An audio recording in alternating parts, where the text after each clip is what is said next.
Hello friends, આજે આપણે બનાવીશું લાઈવ ગાંઠિયાની સબ્જી. જે આપણે બીજા બધા શાકભાજી ખાઈને થાક્યા હોય તો આ રેસીપી જરૂરથી ટ્રાય કરજો. સબ્જી બનાવવા માટે મેં અહીંયા 2 કપ ચણાનો લોટ લીધેલો છે. તે સરસ રીતે મેં ચાળી લીધો છે અને ત્યાર પછી મેં એમાં થોડા મસાલા એડ કર્યા છે.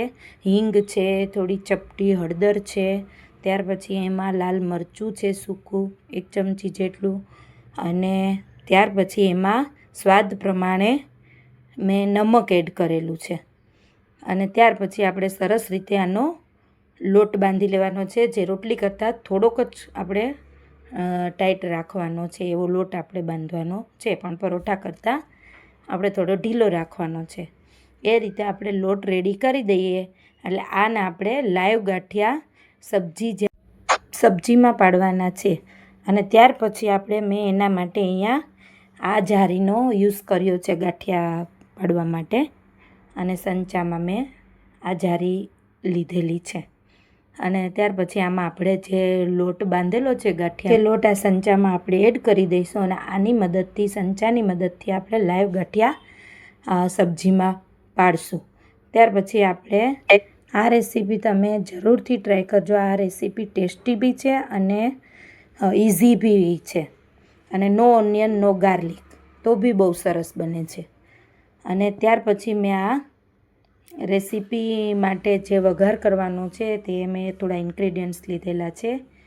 એમાં રાઈ મેથી છે, આખું જીરું છે, મરચું પાવડર છે, હિંગ છે, હળદર છે, મીઠા લીમડાના પાન છે, અને ત્યાર પછી એમાં છાશ ખાટી ન હોય તેવી આપણે યુઝ કરવાની છે. પછી એક ફ્રાય પેનમાં મેં તેલ ગરમ કરવા મૂકેલું છે. તેમાં તેલ આવી ગયું છે, તમે જોઈ શકો છો. એટલે રાઈ મેથી એડ કર્યા છે, આખું જીરું એડ કર્યું છે. તે થોડું ફ્રાય થઈ જાય ત્યાર પછી આપણે એમાં હિંગ એડ કરવાની છે, અને હિંગ એડ થઈ જાય એટલે મીઠા લીમડાના પાન એડ કરવાના છે.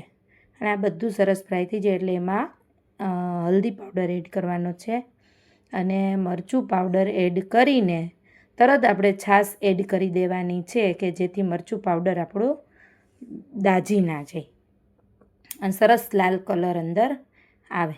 અને આને આપણે સતત પછી થોડી વાર માટે હલાવ્યા જ રાખવાનું છે, જ્યાં સુધી ઉભરો ના આવે, એટલે તો છાશ આપણી ફાટે નહીં આની અંદર.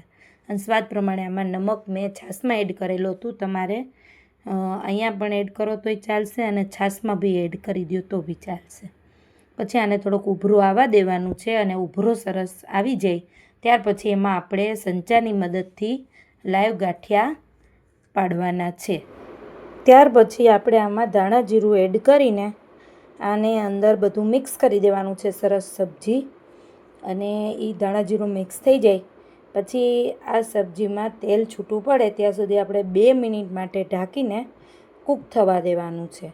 2 મિનિટ પછી તમે જોઈ શકો છો કે સરસ તેલ છૂટું પડી ગયું છે અને આપણી સબ્જી બનીને રેડી છે. આ રેસીપી તમે જરૂરથી ટ્રાય કરજો. આ સબ્જી બહુ જ સરસ બને છે અને ટેસ્ટી બી છે. એકવાર બનાવશો તો જરૂર બીજી વાર બનાવશો.